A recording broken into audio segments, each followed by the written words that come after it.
खंड 2 का इकाई 4 समाज कार्य के अंतर्गत सामुदायिक कार्य। दोस्तों MSW001 का जो खंड 2 है इसका लास्ट वीडियो जो इकाई 4 जिसमें इकाई 1, इकाई 2, इकाई 3 का वीडियो पहले से मैंने बना के प्लेलिस्ट में दिया हुआ है, आप जाके सुन सकते हैं। इकाई 4 का जो समाज कार्य के अंतर्गत सामुदायिक कार्य है इसको हम लोग देखने वाले हैं, तो चलो स्टार्ट करते हैं। नमस्कार जी सामुदायिक कार्य का जो ऐतिहासिक विकास रहा है उसे समझने की कोशिश करेंगे। हाँ बिल्कुल। ये जो विचार है कि समुदाय की समस्याओं को मिलकर हल करें, ये तो बहुत पुराना है, समाज जितना ही पुराना। सही बात है, लेकिन इसे समाज कार्य की एक विधि, एक तरीके के तौर पर विकसित हुए देखा जाए तो ज्यादा समय नहीं हुआ। नहीं, बिल्कुल हाल की ही बात है ये। तो आज का हमारा मकसद यही है कि पश्चिमी देशों में और कुछ हद तक भारत में भी इसके संगठित प्रयास कैसे शुरू हुए और कैसे वो समय के साथ बदले। हाँ, और इसकी शुरुआत हम देख सकते हैं 19वीं सदी के ब्रिटेन से। उस समय वहाँ बहुत ज्यादा गरीबी थी, भिक्षावृत्ति की समस्या थी। हाँ, तो उसे दूर करने के लिए ही पहले संगठित कदम उठाए गए। जैसे कोई उदाहरण है इसका? हाँ बिल्कुल, जैसे London society for organising charitable relief and repressing mendicancy. काफी लंबा नाम है। हाँ, काफी लंबा है, लेकिन ये जानना जरूरी है कि ये सिर्फ पैसे बांटने या राहत देने वाली संस्था नहीं थी, है ना? नहीं, बिल्कुल नहीं। उनका काम काफी फैला हुआ था। वो गरीबों को संगठित करते थे। संगठित करते थे? अच्छा, हाँ, उनके लिए संसाधन जुटाना, फिर उनको नैतिक शिक्षा देना और कोशिश करना कि वो ब्रिटिश समाज का हिस्सा बन सकें। अच्छा, तो ये सिर्फ मदद नहीं थी, ये एक तरह से सामाजिक समावेश का प्रयास था। बिल्कुल बिल्कुल। और देखिए, लगभग उसी समय मतलब 1880 के दशक में ही इंग्लैंड में एक और बहुत महत्वपूर्ण पहल हुई। कौन सी? व्यवस्थापन गृह आंदोलन, जिसे सेटलमेंट हाउस मूवमेंट कहते हैं। Settlement house movement? हाँ, सुना है। इसका क्या उद्देश्य था? इसका मुख्य उद्देश्य था उन गरीब ग्रामीणों की मदद करना जो रोजगार के लिए शहरों में आ रहे थे। वो बिल्कुल नए माहौल में थे, अनजान थे। हाँ, ये तो बड़ी समस्या रही होगी। तो ये सेटलमेंट हाउस काम कैसे करते थे? क्या ये सिर्फ रहने की जगहें थी? नहीं, यही तो इसकी खास बात है। इसमें विश्वविद्यालय के प्रोफेसर और छात्र, मतलब पढ़े लिखे लोग, जी, वो अपना आरामदायक जीवन छोड़कर मजदूर वर्ग की बस्तियों में जाकर बस गए। अरे, उन्हीं के बीच। उनका मकसद सिर्फ बाहर से मदद देना नहीं था। वो चाहते थे कि उन लोगों के बीच रहकर उनकी समस्याओं को समझें, उनकी आवाज बने। अच्छा। और फिर उन बस्तियों के जो भौतिक हालात थे, सामाजिक पहलू थे, उनको सुधारें। ये सीधा जुड़ाव था जमीनी स्तर पर। ये तो वाकई एक बहुत अलग सोच थी उस समय के हिसाब से। हाँ बिल्कुल। और जाहिर है इंग्लैंड और अमेरिका के बीच उस समय गहरे संबंध थे, तो ये विचार अटलांटिक पार करके अमेरिका भी पहुंचे होंगे। हाँ, आपने सही पकड़ा। ये दोनों ही तरीके, चैरिटी को संगठित करना और ये सेटलमेंट हाउस वाला मॉडल, ये अमेरिका पहुंचे। तो अमेरिका में क्या हुआ? वहां 1880 में चैरिटी ऑर्गेनाइजेशन सोसाइटीज बनी। इसकी एक बड़ी वजह थी 1873 की आर्थिक मंदी और वो जो तेजी से औद्योगिकरण हो रहा था। हाँ, उससे काफी उथल पुथल हुई होगी। बहुत। और दान देने का काम भी बहुत बिखरा हुआ था, कई बार धोखाधड़ी भी होती थी। तो एक व्यवस्थित समन्वय की जरूरत महसूस हो रही थी। समझ गया। और फिर सेटलमेंट मूवमेंट भी अमेरिका आया करीब 1886 में। जी हाँ, और यहाँ इसका एक बड़ा फोकस यूरोप से आने वाले गरीब अप्रवासियों की जरूरतें पूरी करना था। अच्छा, जो नए लोग आ रहे थे। हाँ, लेकिन ये सिर्फ उनकी बुनियादी जरूरतें जैसे खाना, कपड़ा, वहीं तक सीमित नहीं था। तो फिर और क्या था? ये उससे आगे की बात थी। जो सेटलमेंट हाउस के कार्यकर्ता थे, वो सिर्फ तात्कालिक मदद नहीं दे रहे थे, वो सामाजिक कार्रवाई, मतलब सोशल एक्शन, हाँ, और सुधारों के लिए भी बहुत सक्रिय थे। उनका लक्ष्य था सामाजिक विधान यानी कानून बनवाना, ताकि समाज में स्थायी बदलाव आ सके। मतलब वो व्यवस्था को चुनौती भी दे रहे थे? बिल्कुल। वे सिर्फ मदद नहीं कर रहे थे, वे बदलाव लाना चाह रहे थे। तो 19वीं सदी में ये दो मुख्य धाराएं चलीं।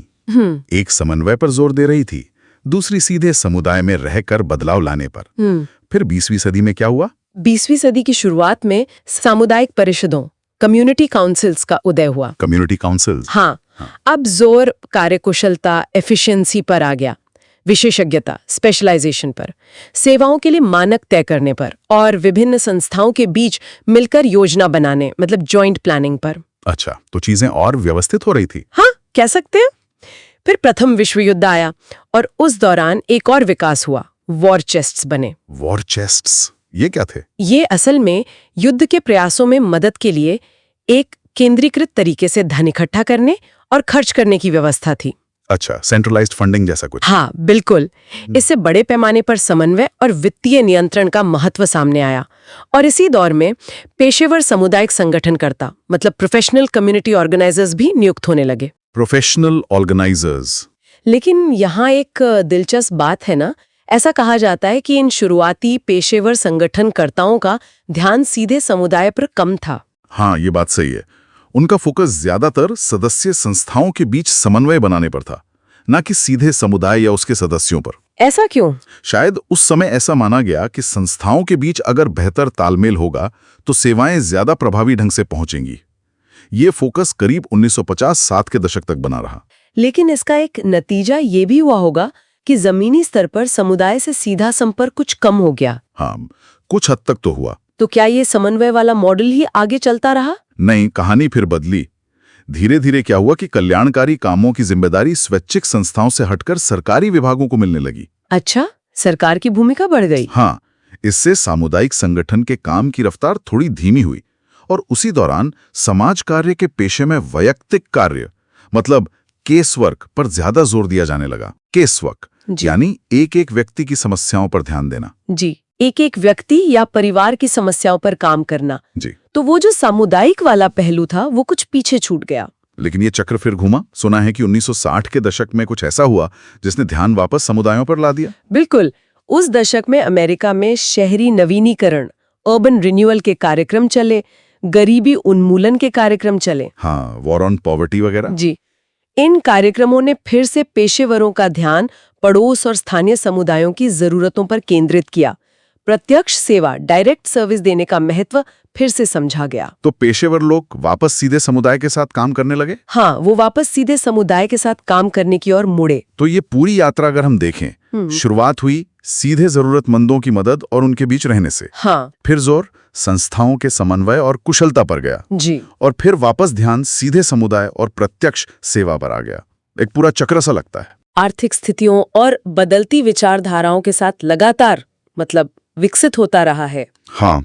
और इसमें एक तरह का चक्र भी साफ नजर आता है, कभी सीधे जुड़ाव पर जोर तो कभी व्यवस्था और समन्वय पर। ये चक्र वाकई सोचने लायक है। पहले सीधे लोगों से जुड़ना, फिर व्यवस्था बनाना और फिर वापस लोगों तक पहुंचना।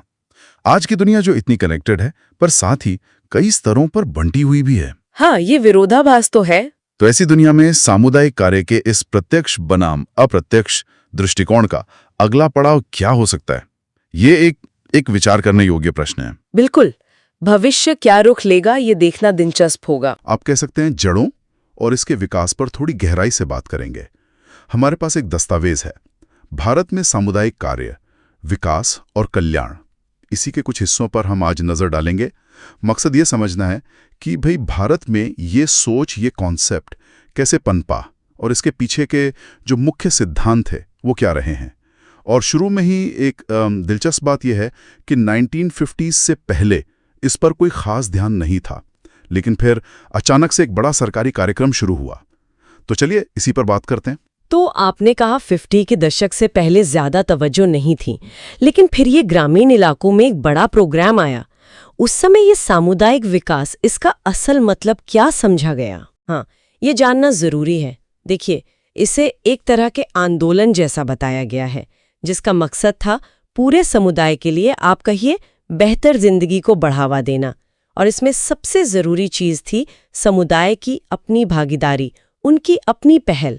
मुखर्जी ने भी 1961 में इसे एक प्रक्रिया बताया जिसमें लोगों के अपने जो प्रयास हैं वो सरकारी अधिकारियों के साथ जुड़ते हैं। अच्छा। हाँ, ताकि सामाजिक, आर्थिक, सांस्कृतिक स्थिति सुधरे और समुदाय भी मतलब देश की तरक्की में अपना योगदान दे सके। अच्छा, तो मतलब ये हुआ कि ये सिर्फ कोई टॉप डाउन चीज नहीं थी, ऊपर से आदेश आ गया और बस लागू कर दिया, वैसा नहीं।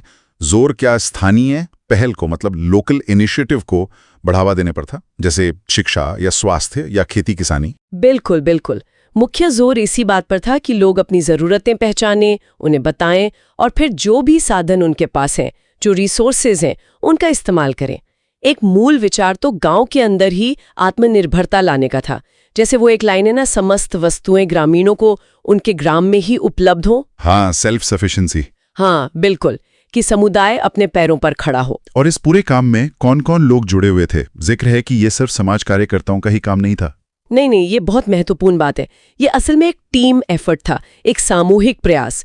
इसमें स्वास्थ्य कार्यकर्ता थे, शिक्षा के विशेषज्ञ, किसान, वैज्ञानिक, एडमिनिस्ट्रेटर्स मतलब प्रशासक और फील्ड वर्कर्स, ये सब मिलकर काम करते थे, जिन्हें विकास खंड कहा जाता था उन यूनिट्स में। विकास खंड, हाँ, वो प्रशासनिक इकाइयां थी शायद उस समय। जी हाँ, बिल्कुल, विकास के कामों के लिए। ये तो काफी दिलचस्प है। इतने अलग अलग फील्ड के लोगों को एक साथ लाना, समन्वय तो मुश्किल रहा होगा। खैर, लेकिन एक और बात है, यहां ये थोड़ा और रोचक हो जाता है।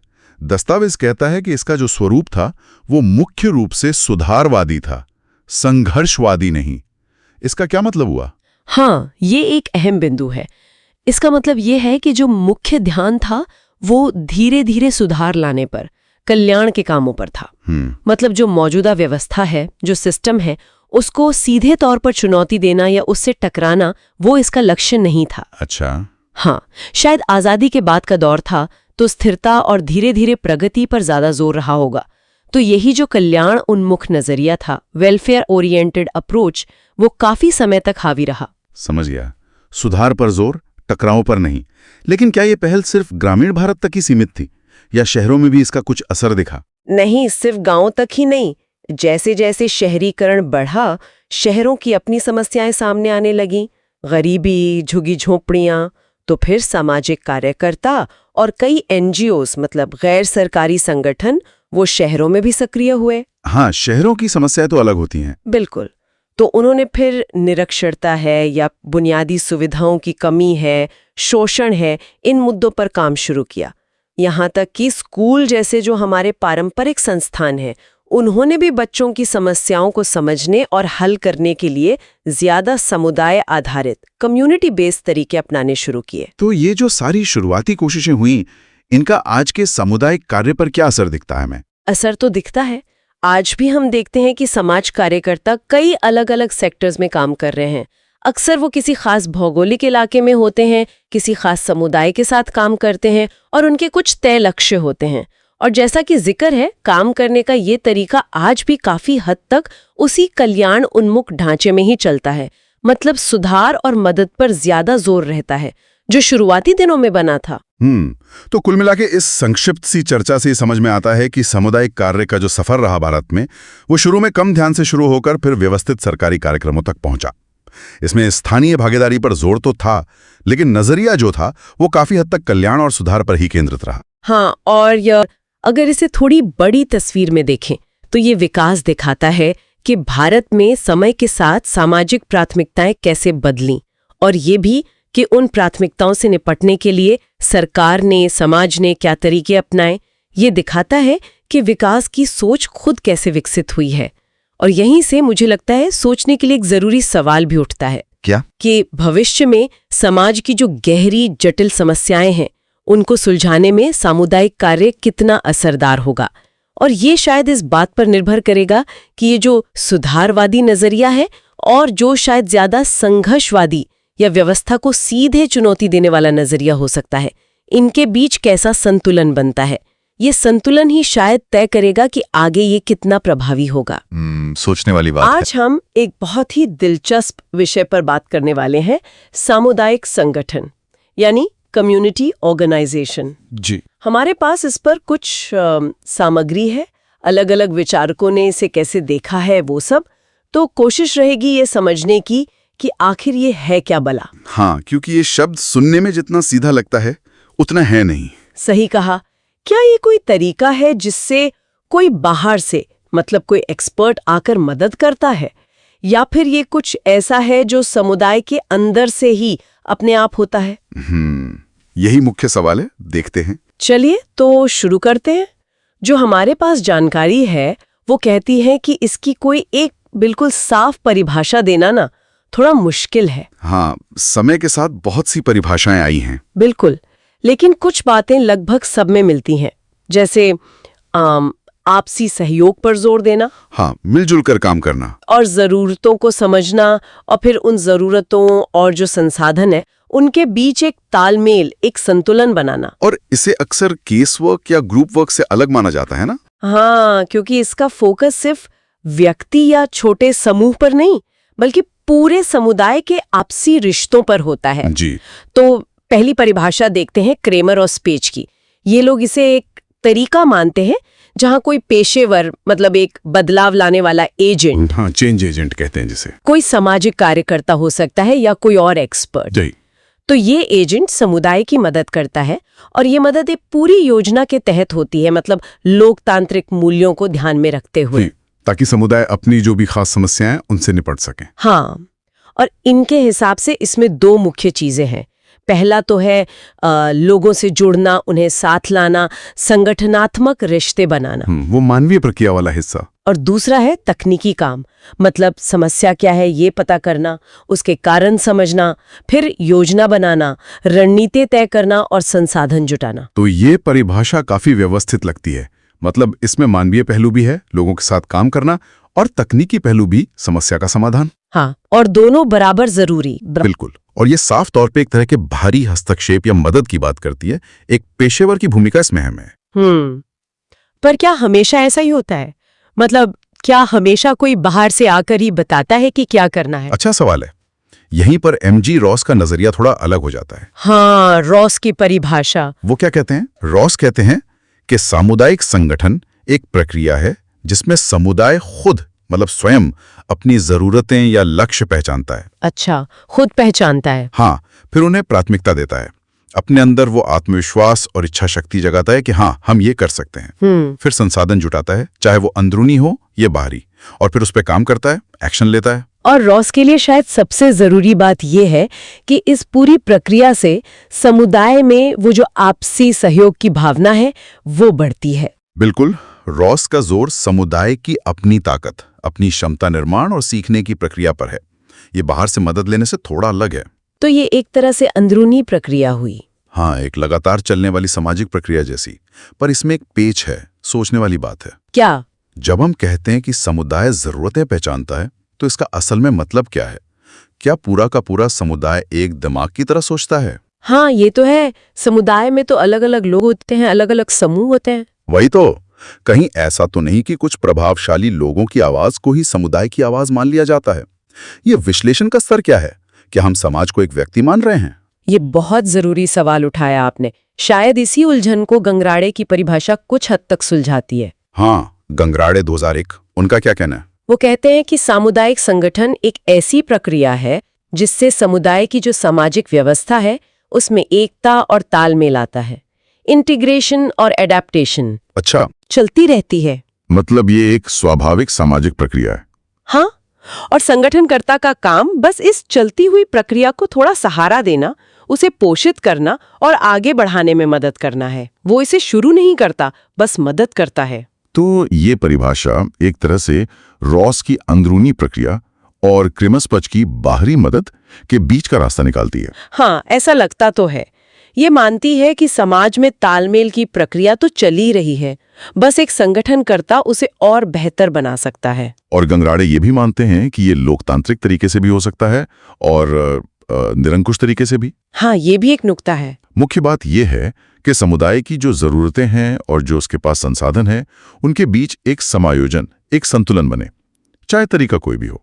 तो निचोड़ क्या निकलता है फिर? निचोड़ यही लगता है कि सामुदायिक संगठन, चाहे उसे किसी भी परिभाषा से देखें, मूल रूप से सामुदायिक जरूरतों को पूरा करने के लिए सामाजिक रिश्तों और संसाधनों को व्यवस्थित करने का, मैनेज करने का एक तरीका है। तो संक्षिप्त में कहें तो ये कोई एक बार की गतिविधि नहीं, बल्कि एक सतत, एक बहती हुई प्रक्रिया है। बिल्कुल। अलग अलग परिभाषाएं इसके अलग अलग पहलुओं पर जोर देती हैं, कोई प्रक्रिया पर, कोई तकनीक पर, कोई सामाजिक तालमेल पर, लेकिन सबका जो मूल उद्देश्य है वो एक ही लगता है। हाँ, कि समुदाय खुद सक्षम बने, अपनी जरूरतें पहचाने, प्राथमिकता तय करें और उन्हें पूरा करने के लिए मिलकर काम करें। सही। और यहीं पर मैं एक सवाल छोड़ना चाहूंगा श्रोताओं के सोचने के लिए। जरूर। किसी भी समुदाय में ये जरूरतें असल में तय कौन करता है? क्या ये सच में सबकी मिलीजुली आवाज होती है, या इसमें भी शक्ति का, पावर का कोई खेल होता है? और ये परिभाषा की जरूरत क्या है, ये कैसे तय करती है कि संसाधन किसे मिलेंगे, कितने मिलेंगे? इस पर विचार किया जा सकता है। आज हम एक बहुत ही दिलचस्प विषय पर बात करने वाले हैं। जी नमस्ते। समाज कार्य में सामुदायिक कार्य की क्या जगह है और इसको देखने के अलग अलग नजरिए क्या हैं, इस पर आज थोड़ी गहराई से बात करेंगे। बिल्कुल। और हमारी ये जो बातचीत है इसका आधार है एक लेख, सामुदायिक कार्य समाज कार्य में एक विस्तृत दृष्टिकोण। तो हम कोशिश करेंगे समझने की कि ये सामुदायिक कार्य आखिर है क्या चीज, इसका इतिहास क्या रहा और इसको लेकर इतनी अलग अलग सोच क्यों है। सही कहा। और एक सवाल तो मेरे दिमाग में सबसे पहले आता है कि क्या ये काम सिर्फ जो ट्रेन्ड सोशल वर्कर्स हैं उन्हीं का है या कोई भी कर सकता है? ये बहुत महत्वपूर्ण सवाल है। और पश्चिम में ये कैसे शुरू हुआ, आज कहाँ है? चलिए इसी में थोड़ा उतरते हैं। देखिए, पश्चिम में जब ये शुरू हुआ तो शुरू में इसका फोकस था कम्युनिटी केयर पर, मतलब सामुदायिक देखभाल। अच्छा। कोशिश ये थी कि लोगों को अपने समुदाय में ही देखभाल मिल जाए और जो लोग सेवाएं ले रहे हैं उन्हें भी प्लानिंग और मूल्यांकन मतलब इवैल्यूएशन में शामिल किया जाए। लेकिन ये सिर्फ देखभाल तक ही तो सीमित नहीं रहा होगा, मतलब बीमारों या बुजुर्गों की देखभाल, जरूर इसका दायरा बढ़ा होगा, है ना? हाँ, बिल्कुल। धीरे धीरे ये फैला। इसमें फिर बच्चों, परिवारों, युवाओं के लिए जो प्रिवेंटिव काम होता है। प्रिवेंटिव मतलब समस्या होने से रोकने वाला। एग्जैक्टली। समस्या होने से पहले उसे रोकना, वो काम भी जुड़ गए। और दिलचस्प बात यह है, जैसा आपने पूछा भी, कि ये सिर्फ समाज कार्य तक ही सीमित नहीं रहा। अच्छा, और कहाँ? जैसे हाउसिंग है, घर बनाने का काम, या कम्युनिटी ऑर्गेनाइजिंग, सामुदायिक आयोजन, इन सब पेशों में भी इसकी भूमिका रही है। और एक चीज जो शायद बहुत अहम है, वॉलंटियर्स, मतलब स्वयं सेवक, और जो बिना सैलरी के काम करते हैं। निश्चित रूप से उनका योगदान तो बहुत ही महत्वपूर्ण था और सच कहूं तो आज भी है। और यहीं से एक बहस भी शुरू होती है कि क्या सामुदायिक कार्य को पूरी तरह से एक प्रोफेशनल गतिविधि मान लेना चाहिए, मतलब सिर्फ पढ़े लिखे पेशेवर ही करें। हाँ, कुछ लोगों को ये चिंता है कि अगर ऐसा हुआ तो जो जमीनी स्तर पर आंदोलन चलते हैं या लोग खुद से जो पहल करते हैं वो कमजोर पड़ जाएंगे। हाँ, वो शायद कमजोर पड़ सकते हैं। तो मतलब ये साफ है कि ये काम सिर्फ समाज कार्य के पेशे तक ही बंधा हुआ नहीं है। ये तो दायरा वाकई काफी बड़ा लगता है। अच्छा, तो अब आते हैं इस पर कि इसे किया कैसे जाए। आपने कहा अलग अलग विचारधाराएं हैं, मतलब लेफ्ट विंग राइट विंग वाली सोच भी, वो कैसे? हाँ बिल्कुल, दोनों का असर रहा है और इसी वजह से इसके उद्देश्य भी काफी अलग अलग हो सकते हैं। जैसे एक तरफ सरकारें हैं, वो इसे इस्तेमाल करती हैं स्वयंसेवी समूहों या जो इनफॉर्मल केयर होती है उसको बढ़ावा देने के लिए, ताकि सरकारी सेवाओं पर बोझ कम हो। बिल्कुल, खासकर ऐसे समय में जब वेलफेयर स्टेट मतलब कल्याणकारी राज्य की भूमिका कम हो रही हो, बाजारीकरण बढ़ रहा हो। और दूसरी तरफ इसका क्या मकसद हो सकता है? दूसरी तरफ इसका मकसद हो सकता है गरीबी या अन्याय के खिलाफ लोगों को एकजुट करना, उनकी आवाज बनना। अच्छा, सशक्तिकरण वाली बात? हाँ, सामुदायिक भागीदारी और सशक्तिकरण को बढ़ावा देना, ये एकदम अलग दिशा है आप देखें तो। ये तो वाकई दो अलग अलग छोर लग रहे हैं। क्या इनको समझने के लिए कोई मॉडल या तरीके बताए गए हैं? लेख में कुछ है इस बारे में? हाँ हैं। जैसे 12 ट्रीज नाम के एक विचारक ने 2 मुख्य रास्ते बताए हैं। पहला है प्रोफेशनल, या जिसे हम कह सकते हैं पेशेवर नजरिया। प्रोफेशनल मतलब ये मौजूदा सामाजिक व्यवस्था के अंदर ही काम करता है। सेल्फ हेल्प मतलब स्वयं सहायता और सेवाएं देने पर जोर देता है। एक तरह से सुधारवादी है, सिस्टम के अंदर रहकर सुधार करना। ठीक है, सिस्टम के भीतर काम करना। और दूसरा है रैडिकल नजरिया। रैडिकल? हाँ, इसका फोकस है उन लोगों को ताकत देना जिनके पास शक्ति नहीं है, और ये समझना कि वंचना या शोषण इसके असली कारण क्या है, और फिर उन कारणों को चैलेंज करना, चुनौती देना। अच्छा, ये तो बिल्कुल अलग है। हाँ, इसमें फिर नव मार्क्सवादी सोच, नारीवादी सोच या जाति विरोधी विश्लेषण, ये सब चीजें आ जाती हैं। ये सवाल उठाना कि सत्ता किसके हाथ में है और उससे दिक्कतें कैसे पैदा हो रही हैं। कोई उदाहरण? जैसे अल्पसंख्यक जातीय समुदाय के हक के लिए लड़ना, या ये उजागर करना कि सरकारी सेवाएं देने में कैसे भेदभाव हो रहा है। पाइने ने इस पर काफी लिखा है। लेकिन ये रैडिकल शब्द आजकल ये थोड़ा कंफ्यूजिंग नहीं हो गया है? मैंने सुना है कुछ दक्षिणपंथी समूह भी खुद को रैडिकल कहते हैं। हाँ, ये एक समस्या है। शब्दावली थोड़ी पेचीदा हो गई है। रैडिकल शब्द का इस्तेमाल अब सुधारवादी दक्षिणपंथ भी करने लगा है, तो भ्रम होता है। और प्रोफेशनल कहने से ऐसा लगता है जैसे बाकी तरीके गैर पेशेवर हों। बिल्कुल सही। इसीलिए मेयो जैसे कुछ और विचारकों ने अलग शब्द इस्तेमाल करने की कोशिश की है। क्या शब्द? उन्होंने कहा तकनीकी विशेषज्ञ और परिवर्तनकारी। तकनीकी विशेषज्ञ, ये प्रोफेशनल जैसा हुआ? हाँ, काफी हद तक। मतलब एक्सपर्ट की तरह प्रॉब्लम सॉल्व करना, मौजूदा सिस्टम में ही। और परिवर्तनकारी नजरिया जैसा नाम से ही जाहिर है, वो सामुदायिक सशक्तिकरण और सामाजिक बदलाव पर ज्यादा जोर देता है, मतलब सिस्टम को बदलने की बात करता है। डोमिनिली का भी एक विचार था, शायद तटस्थ करके, वो भी इसी तकनीकी विशेषज्ञ वाले खांचे में आएगा। हाँ, कह सकते हैं।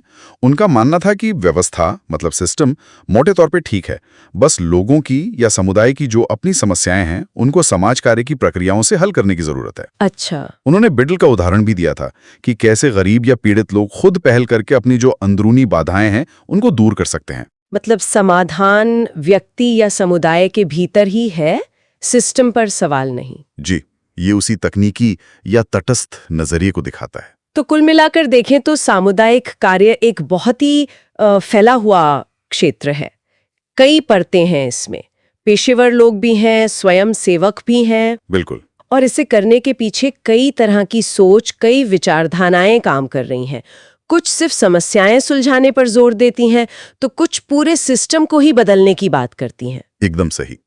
और मेरे ख्याल से सबसे बड़ी सीख यही है कि जब हम सामुदायिक कार्य को देखें तो ये समझने की कोशिश करें कि उसके पीछे कौन सी सोच काम कर रही है, उसकी मान्यताएं क्या हैं, क्योंकि हर नजरिए की अपनी ताकत है और अपनी सीमाएं भी हैं। ये बहुत जरूरी है समझना।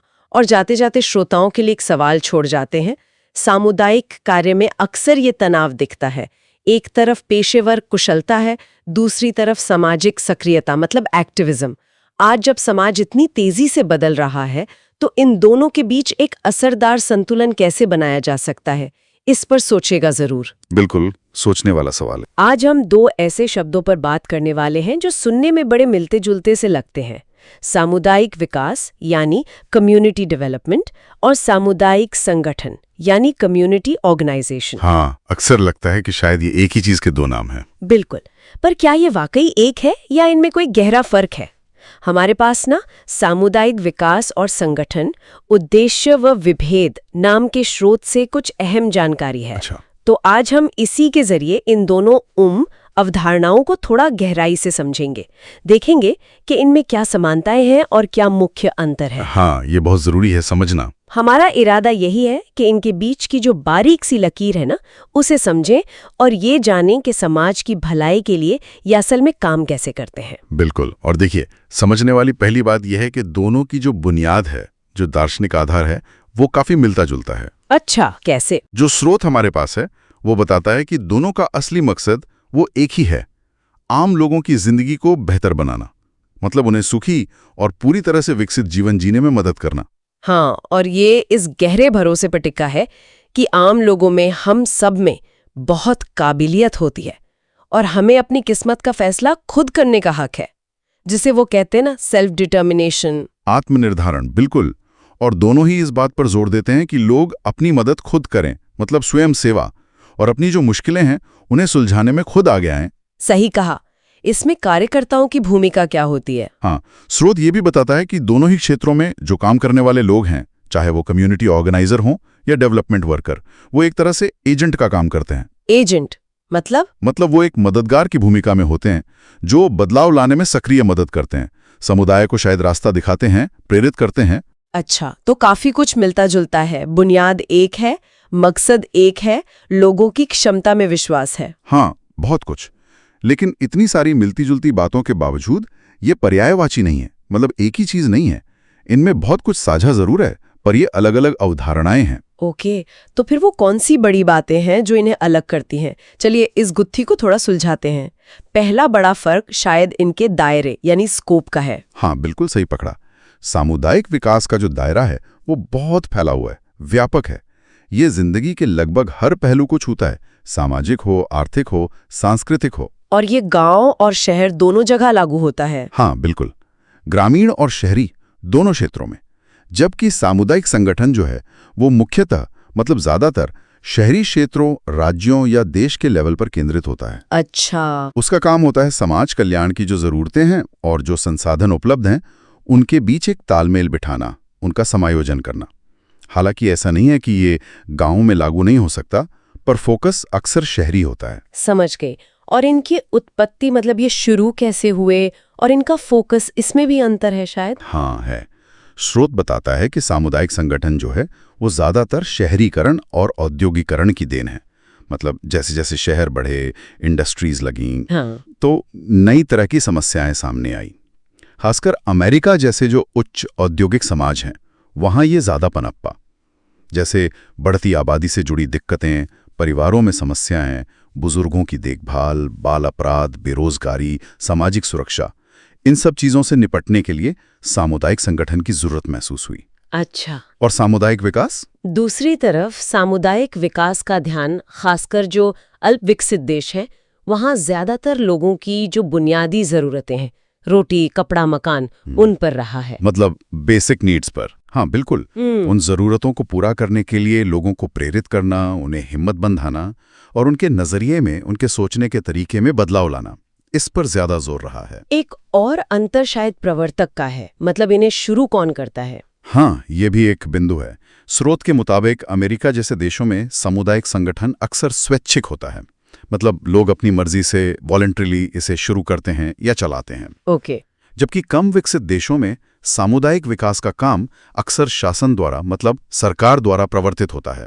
सरकारें इसे बढ़ावा देती हैं, योजनाएं बनाती हैं। और इनके काम करने का तरीका, जिसे मॉडस ऑपरेंडी कहते हैं, उसमें क्या फर्क है? आने के लिए नई समाज कल्याण एजेंसियां या संस्थाएं बनाने पर होता है, एक तरह से सिस्टम बनाने पर। अच्छा, नई एजेंसीज बनाना। और विकास, जबकि सामुदायिक विकास का काम है सामाजिक परिवर्तन के लिए प्रेरणा देना।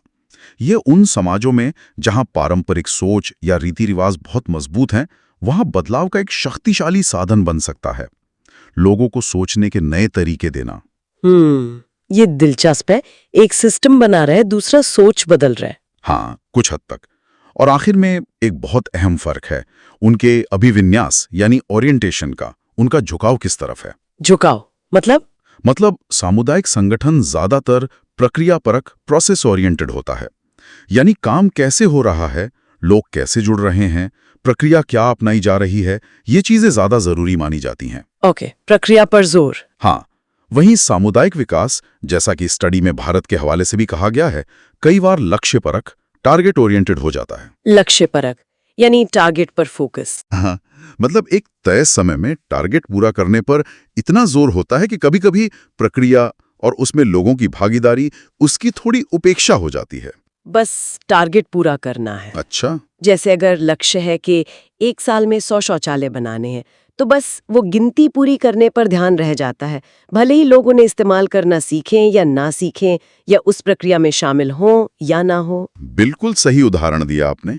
लक्ष्य पूरा हो गया, कागज पर काम हो गया, लेकिन जमीनी असर शायद उतना ना हो जितना प्रक्रिया पर ध्यान देने से होता। ये तो काफी बड़ा अंतर है। तो कुल मिलाकर अगर हम सार देखें तो बात यह है कि दोनों का इरादा नेक है, लोगों की भलाई, लेकिन उनका दायरा अलग है, उनकी उत्पत्ति और फोकस अलग हैं, उन्हें बढ़ावा देने वाले लोग अलग हो सकते हैं, काम करने का तरीका अलग है, और यहाँ तक कि उनका झुकाव के तरीका ज्यादा जरूरी है या मंजिल, इसमें भी काफी अहम अंतर हैं। यानी एक ज्यादा फैला हुआ है, दूसरा ज्यादा केंद्रित। हाँ, एक औद्योगिक समाज की चुनौतियों से ज्यादा जुड़ा है, दूसरा विकासशील देशों की जरूरतों से। एक प्रक्रिया को ज्यादा महत्व देता है, दूसरा अक्सर लक्ष्यों को। तो इन अंतरों को समझना हमारे लिए क्यों जरूरी है? श्रोताओं के लिए इसकी क्या प्रासंगिकता है? देखिए, ये अंतर समझना इसलिए काम का है ताकि हम समाज के जो अलग अलग मसले हैं और उनके जो हल सुझाए जाते हैं, उनके अलग अलग दृष्टिकोणों को बेहतर ढंग से समझ सकें। हाँ, मतलब कम्युनिटी की मदद करने के भी कितने अलग अलग तरीके और नजरिए हो सकते हैं, ये पता चलता है। बिल्कुल, इससे हम किसी भी पहल या प्रोग्राम को बेहतर ढंग से परख सकते हैं कि उसका फोकस क्या है, उसका तरीका क्या है और उसके क्या नतीजे हो सकते हैं। सही कहा। और चलिए जाते जाते श्रोताओं के सोचने के लिए एक सवाल छोड़ जाते हैं। जरूर। क्या लक्ष्य पर बहुत ज्यादा ध्यान देने वाला नजरिया, जैसा कभी-कभी सामुदायिक विकास में, खासकर सरकारी योजनाओं में दिखता है, क्या वो लंबे समय में समुदाय को मजबूत बनाने के मामले में उस नजरिए से कम असरदार हो सकता है जो प्रक्रिया और लोगों की भागीदारी पर ज्यादा जोर देता है?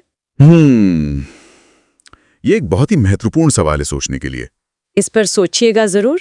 आज के लिए इतना ही। धन्यवाद। जो समाज कार्य और सामुदायिक विकास के बड़े गहरे कनेक्शन को दिखाते हैं। जी। ये बताते हैं कि समाज कार्यकर्ताओं का काम सिर्फ लोगों की मदद करना भर नहीं है, बल्कि असल में वो समुदायों को आप कह सकते हैं बनाने में, उन्हें ताकत देने में एक बहुत खास रोल निभाते हैं। हाँ बिल्कुल।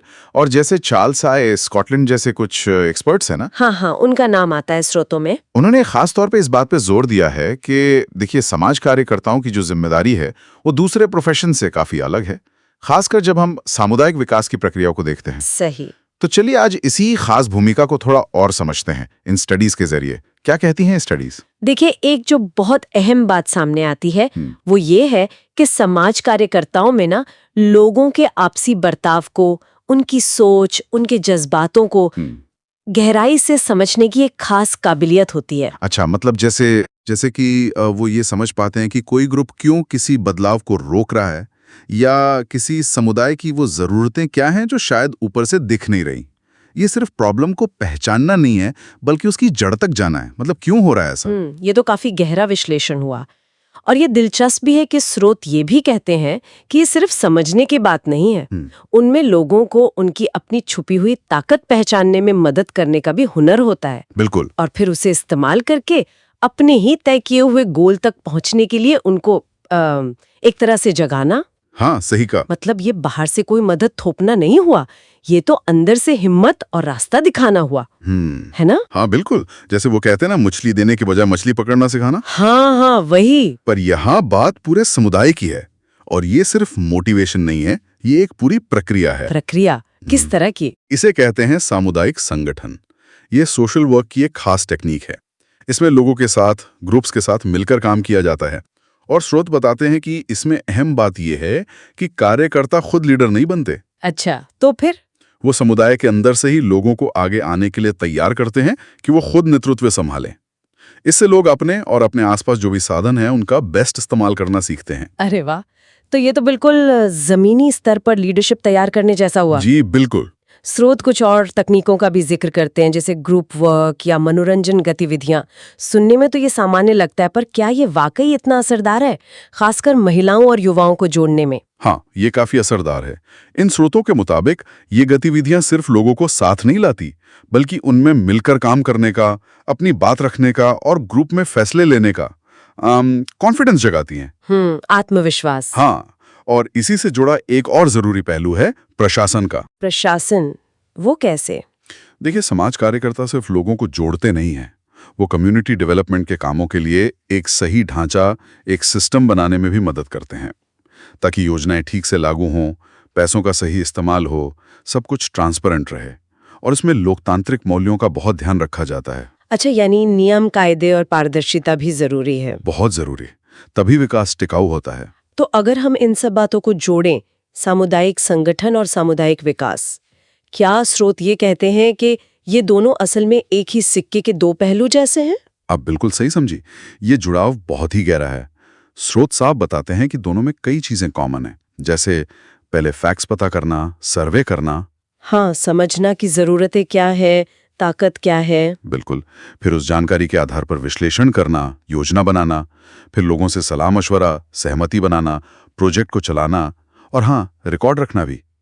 ये सब मिलकर ही समुदाय को सिर्फ बाहर से नहीं, अंदर से मजबूत बनाते हैं। सही कहा।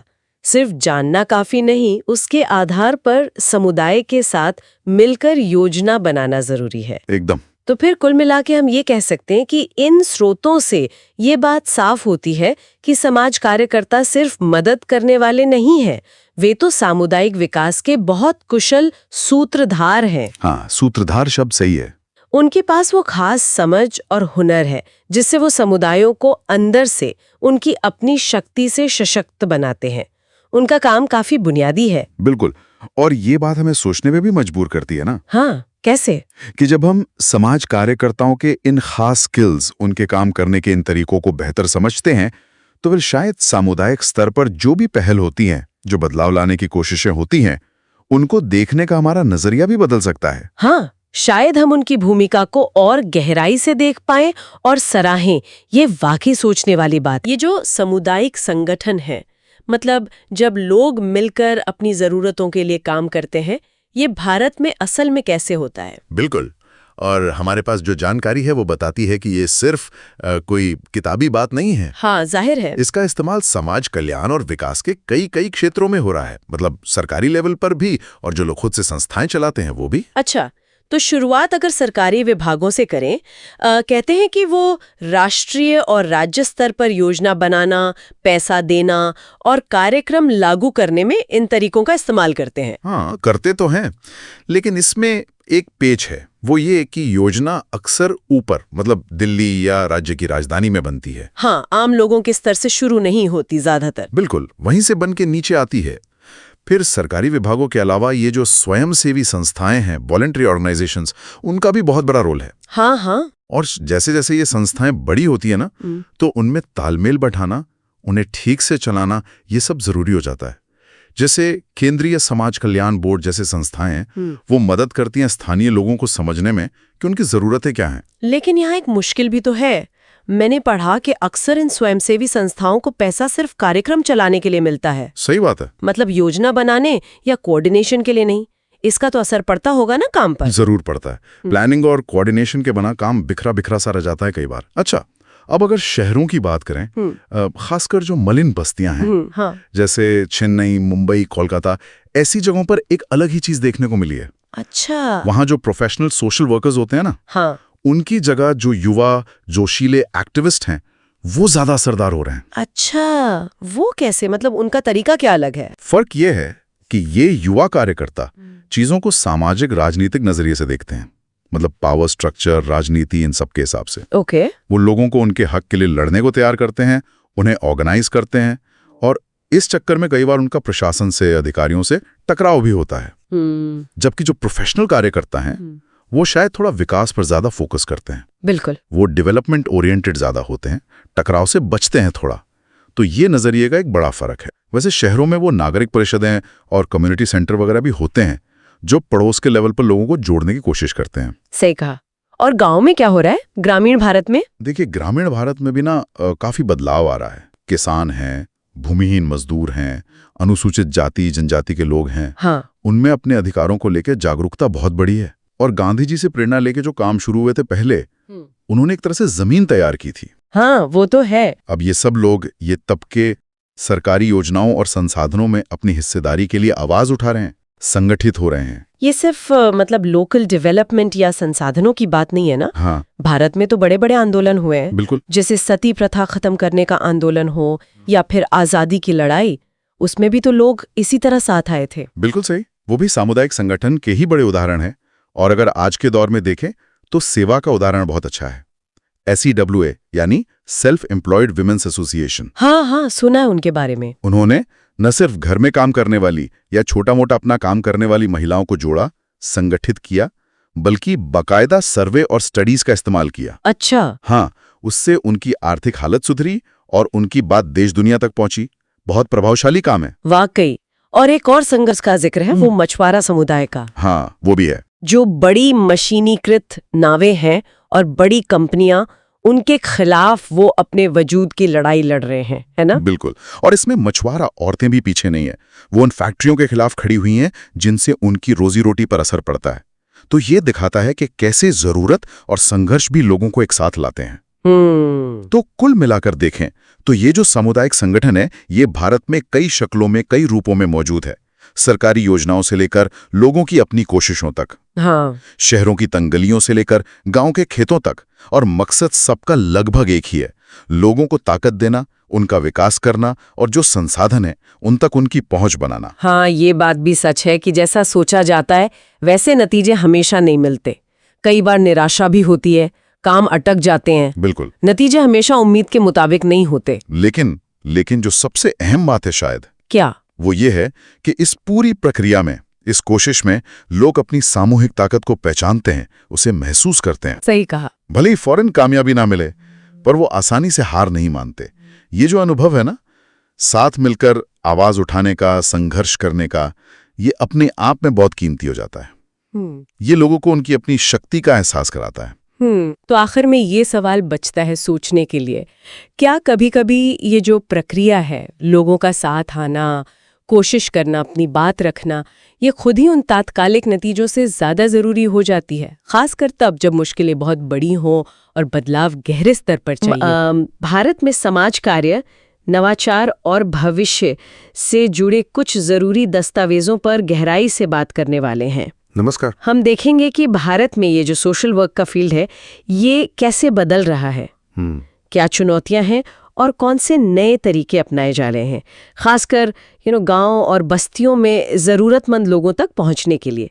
चलिए शुरू करते हैं। हाँ बिल्कुल। आज की चर्चा का मकसद यही समझना है कि भारत में सोशल वर्क की पढ़ाई और प्रैक्टिस कैसे जमीनी हकीकत के हिसाब से ढल रही है। हाँ, खास तौर पे जो वंचित समुदाय हैं उनकी ज़रूरतें। बिल्कुल। हम देखेंगे कि कैसे पुराने तरीकों के साथ साथ कुछ नए अप्रोच भी सामने आ रहे हैं। अच्छा, तो पहली बात जो इन दस्तावेजों में दिखती है वो शिक्षा से जुड़ी है।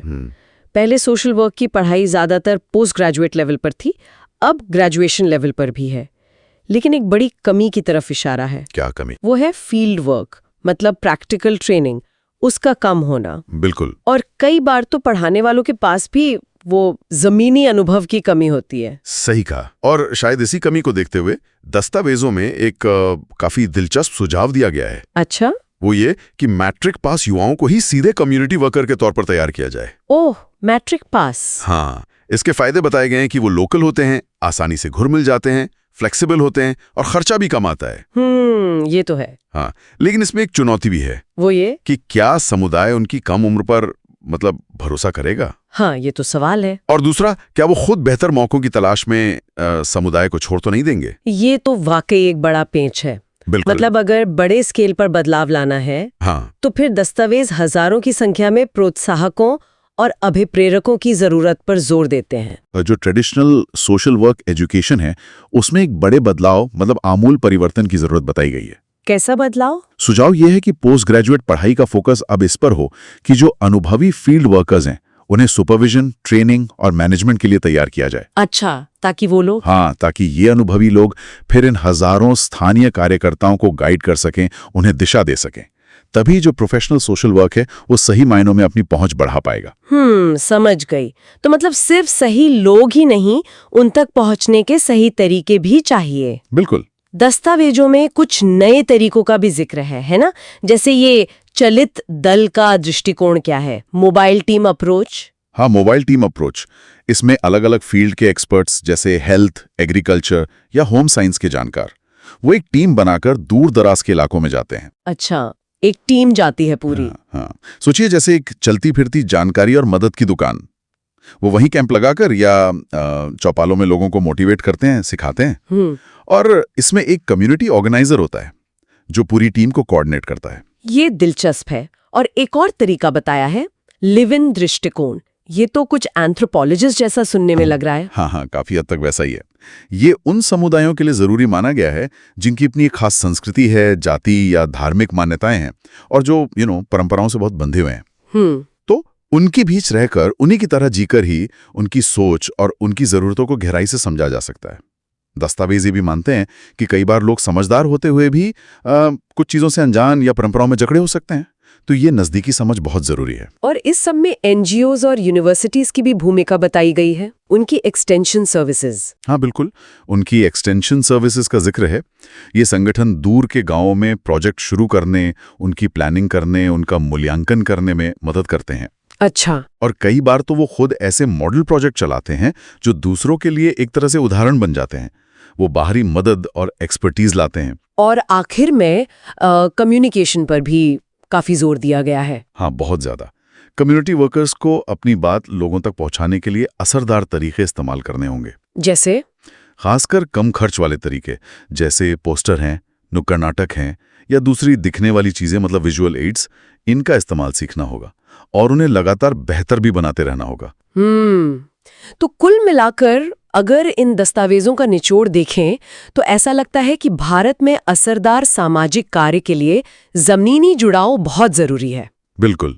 स्थानीय लोगों को ही कार्यकर्ता बनाना, प्रैक्टिकल ट्रेनिंग पर जोर देना और नए फ्लेक्सिबल तरीके अपनाना ही रास्ता है। मतलब किताबी ज्ञान और जमीनी हकीकत का मेल बहुत जरूरी है। हाँ, और ये एक बहुत अहम सवाल भी खड़ा करता है। अगर हमें हजारों स्थानीय प्रोत्साहकों और अभिप्रेरकों की जरूरत है और उन्हें लंबे समय तक इस काम से जोड़े भी रखना है। हाँ, ये चुनौती तो है। तो इसके लिए किस तरह के नए ढांचे या क्या कहें प्रोत्साहन चाहिए होंगे? सिस्टम कैसे ये बैलेंस बनाएगा कि स्थानीय जुड़ाव भी बना रहे और इन कार्यकर्ताओं की अपनी तरक्की की इच्छाएं भी पूरी हों? ये वाकई आगे सोचने वाली बात है। आज हमारे पास सामुदायिक कार्य, सामाजिक समस्याओं का समाधान से जुड़े कुछ दिलचस्प अंश हैं। ये समाज कार्य का एक काफी अहम तरीका माना जाता है ना? हाँ हाँ, बिल्कुल। और ये सिर्फ एक तरीका नहीं, बल्कि आप कह सकती हैं कि एक पूरी सोच है, एक दर्शन है। अच्छा। हाँ, इसका जो मूल आइडिया है वो बड़ा शक्तिशाली है। मतलब ये समुदायों को उनकी अपनी जो दिक्कतें हैं उनको समझने और फिर उनको हल करने में मदद करता है।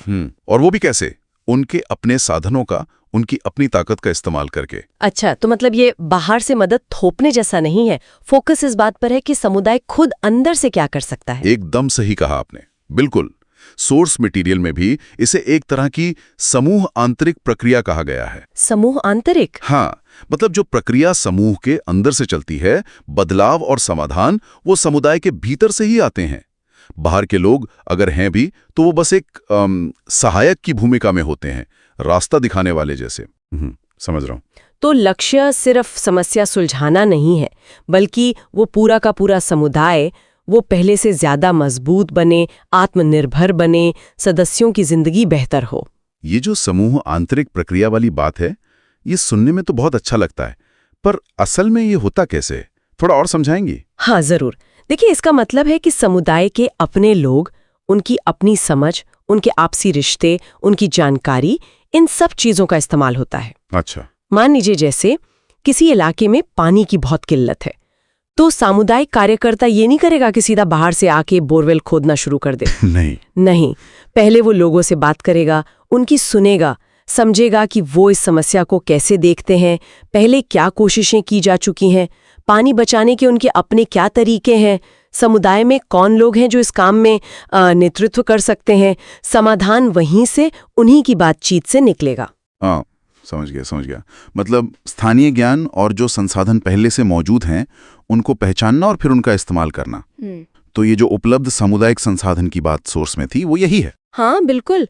और ये संसाधन ये भी समझना जरूरी है कि ये सिर्फ पैसा या कोई सामान नहीं होते। अच्छा, और क्या हो सकता है? लोगों का हुनर है, उनका तजुर्बा है, उनका वक्त है, उनके आपसी जो रिश्ते हैं, उनका जो सामाजिक ताना बाना है, ये सब बहुत कीमती संसाधन है।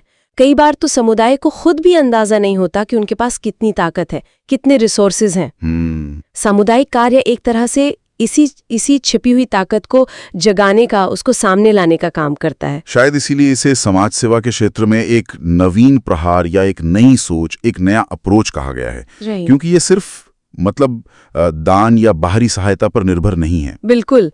देखिए, जो पारंपरिक समाज सेवा है वो अक्सर समस्या होने के बाद मदद पहुंचाने पर फोकस करती है, एक तरह से रिएक्टिव होती है। हाँ, ये बात तो है।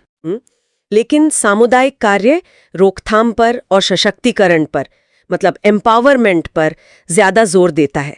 ये लोगों को सिर्फ मदद लेने वाला नहीं बनाता, बल्कि उन्हें अपनी किस्मत का मालिक बनाने की कोशिश करता है। इसीलिए इसमें सामाजिक समस्याओं को जड़ से समझने और उनके स्थायी टिकाऊ हल निकालने की बहुत गुंजाइश है, अपार संभावनाएं हैं। ये तो सुनने में बहुत ही सकारात्मक लग रहा है, लेकिन हमने जो पढ़ा उसमें एक बात और थी कि ये तरीका अब काफी व्यावसायिक या कह लें कि प्रोफेशनल होता जा रहा है। इसका क्या मतलब है? हाँ, ये एक दिलचस्प पहलू है और जरूरी भी, क्योंकि ये तरीका कारगर साबित हुआ है, असरदार रहा है। तो अब बहुत सी संस्थाएं, ऑर्गेनाइजेशंस इसे अपना रही हैं। अच्छा। और बाकायदा इसकी ट्रेनिंग दी जाती है। जैसे आपने देखा होगा, master of social work MSW जैसे कोर्स है, उनमें इस पर खास ध्यान दिया जाता है। इसके पेपर्स होते हैं। सरकारी और गैर सरकारी, मतलब NGOs वगैरह दोनों तरह के संगठन इसे इस्तेमाल कर रहे हैं। तो इसके फायदे भी होंगे फिर, और शायद कुछ चुनौतियां भी। मेरा मतलब है, जब कोई चीज इतनी प्रोफेशनल हो जाती है तो क्या कभी-कभी उसका जो असली मकसद था, जो आत्मा थी, वो पीछे छूट जाने का खतरा रहता है? ये एक बहुत ही वाजिब सवाल है, बहुत जरूरी सवाल है। देखिए, एक तरफ तो प्रोफेशनल होने से काम ज्यादा व्यवस्थित होता है, सिस्टमैटिक होता है, बड़े पैमाने पर काम किया जा सकता है। टेक्निकल एक्सपर्टीज आती है, विशेषज्ञता आती है, नए नए तरीके ईजाद होते हैं, रिसर्च होती है। ये सब फायदे हैं। सही। लेकिन हाँ, दूसरी तरफ ये डर हमेशा रहता है कि कहीं ये ऊपर से नीचे आने वाला मॉडल ना बन जाए। मतलब टॉप डाउन अप्रोच, जिसमें बाहरी विशेषज्ञ हावी हो जाए और समुदाय की अपनी आवाज, उनकी अपनी जरूरतें वो कहीं दब ना जाए। ये संतुलन साधना मुश्किल होगा। बिल्कुल। तो अगर हम संक्षेप में कहें तो सामुदायिक कार्य का दिल तो यही है कि समुदाय खुद जागे, अपनी ताकत पहचाने और अपनी समस्याओं का हल खुद निकाले, है ना? इसका लक्ष्य आत्मनिर्भरता और सबकी सामूहिक भलाई है। बिल्कुल सही, आपने एकदम सार पकड़ लिया। और यहीं से हमारे लिए और शायद सुनने वालों के लिए भी सोचने की एक बात निकलती है। क्या? कि जैसे जैसे ये क्षेत्र और ज्यादा प्रोफेशनल होता जा रहा है, तो ये जो बाहरी विशेषज्ञता है और जो समुदाय की अपनी पहल है और उसकी अपनी आवाज है, इन दोनों के बीच सही तालमेल, सही संतुलन कैसे बिठाया जाए? हाँ, ये तो बड़ा सवाल है। हाँ, कहीं ऐसा ना हो कि प्रोफेशनलिज्म के चक्कर में हम उसी समुदाय को एक तरह से कमजोर कर दें जिसे हम मजबूत करने निकले थे। बिल्कुल। ये एक चुनौती है और एक ऐसा सवाल है जिसपे लगातार सोचने की, मनन करने की जरूरत